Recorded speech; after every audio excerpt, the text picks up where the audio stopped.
What's up, guys? Your favorite X here, back with some more fragtastic experiences. Metas are always going to be a thing in competitive gaming, whether we like it or not. One of the main metas that's kind of running around right now is the Great Axe and Ice Gauntlet. So I figured it'd be a good time for us to talk about it. Some things that you'll need to know if you're going to look into getting into this specific meta is you're going to want a Ice Gauntlet that is spec'd in strength. So ideally, doesn't matter if it's 600, right? You could roll a 595 Ice Gauntlet, which is what I did, and I guaranteed unending thaw on there because that is the only perk essentially that we can use from the Ice Gauntlet, because we're not going to be dealing any damage. We're just using it for its CC abilities. So it's the only perk that you really need to use, but you need to make sure it is strength. So don't get an int one. Make sure it's spec strength. That way you can get your perfect 300, 200 attributes. When it comes to your Great Axe, there's a couple of different options you can go. You can go a high burst build. A high burst build will include using an aquamarine gem. All right, and you are going to be synergizing that aquamarine gem with your ice abilities, and we'll be taking advantage of the ultimate chill perk, which essentially means that every time you drop an ability, whether it be a shower or a storm, that you are going to deal 25% increased ice damage for 3 seconds. So that is why it's a burst build, right? Because you can go ahead and enter with a grab well, hit in with this shower, and then all your damage right here is super increased, right, by 25%. So it's very bursty, and that's kind of the playstyle of this specific meta. You throw your grab well, you throw the ice shower down, and then you lock your opponents up. So even if you can't finish them, they're going to be essentially trapped by the root of the ice shower. And then you pair that with the grab well, and it's great. It does a lot of damage. So you have the option to go the high burst damage, or if you would like to do some more continuous damage, which in my opinion is a play, because these abilities do have decent cooldowns. We see the gravel has a 30-second cooldown, and the ice shower has a 30-second cooldown as well too. So they pretty much both have 30-second cooldowns. So in between those, cooldowns, you'd ideally like to still be doing damage. So you can go with something like refreshing move, which I think refreshing move in general on a Great Axe is amazing. You only hear me talking about the second perk though, because thwarting strike is an essential. If you're a Great Axe user, you should already know this, but thwarting strike or enchanted, if you can't afford thwarting strike, is always going to be your go-to number one perk for dealing consistent high damage. And then a secondary perk is kind of up to you. So refreshing move is a good one.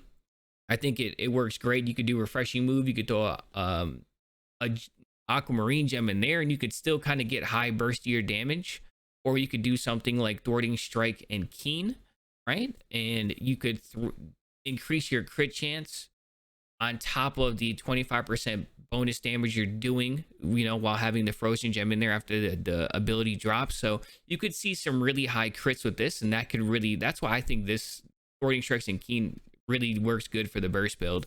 But for continuous damage, you could just go your normal opal, refreshing move, and I think that works great as well too.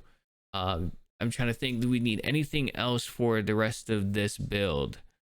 When it comes to your jewelry and things like that, I mean, just your regular build. I have Doom's Chance. I just recently purchased a ring that has hardy, slash damage, and enfeebling. So really, we're just kind of playing around the slash damage and hardy here, and then enfeebling is kind of nice when I do switch to my Warhammer. But looking just to try to push the limits on the amount of damage that we can do. When it comes to the gear that I rock, this is Freedom Resilient. This is Freedom Insatiable Gravwell. We have Freedom Enfeebling Maelstrom. We have Resilient Invigorated, and we have Resilient and Vigor. So pretty much I try to prioritize Resilient and Freedom. I try to get them as many pieces as possible. Ideally, I'd like to, right now, I don't feel like I'm getting stun locked a whole lot, right? So I kind of leaned more towards Resilient.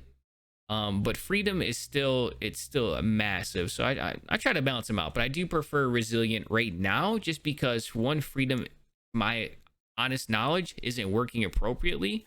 I think somebody made a video about it, but you're only getting about like 5% versus the 7.7. So really, it's kind of wasted it's not wasted, but it's just not as strong until you get the full percentage value out of it. While Resilient seems to be working appropriately. So that's kind of the build that we're rocking right now. That's all the stuff that you need to know. We can go look into the Ice Gauntlet ability tree one more time, just so you guys can see the Ice Gauntlet abilities. You guys can just screenshot it or pause it here and copy that down. Again, the biggest ability though is Ultimate Chill. Whether you choose to go the burst build or continuous damage, you're going to want to have this, because even if you don't have an ice gem in there, whoever else does has an ice gem or an ice ability, they're going to be able to deal more damage. So you're going to be able to set your team up for a lot of frags too, not just yourself, which is really big. The Great Axe, you have two choices. This is the choice I like to use if I'm running I'm kind of running light or medium armor, kind of like using this build. This is the standard build, right? But there's a new build that I've been trying out when I play in heavy armor and sometimes in medium too. It's taking advantage of the Mauler tree. Since they reworked Mauler, you no longer have the you no longer have a 60-second cooldown on Mauler once it stops proccing, right? So what you can actually do is you do something like this, where you grab the Mauler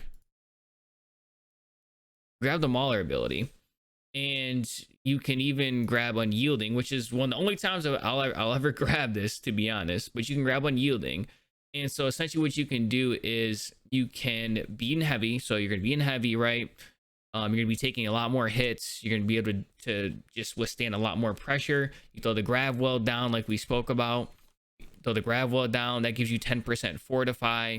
You drop your shower, and then you nuke them down. But the biggest thing is that every time that you use an ability from the Great Axe, you stack up your Mauler's Fury, and you can end up doing 15% more damage than you would be with Bloodlust, just because of the way it kind of works out. And you're in a situation in heavy where you can kind of fight a lot longer. So it's easier to keep yourself at these full 10 stacks. It's really, really easy once you kind of pay attention to it. So that's a secondary build you can use. Let's just get straight into the content though. You guys can see which build you like the most. You'll be able to see a bunch of different clips from different builds, both of which we just talked about though. And you'll be able to see the playstyle that you need to use. If this helped you out at all, make sure y'all show some love.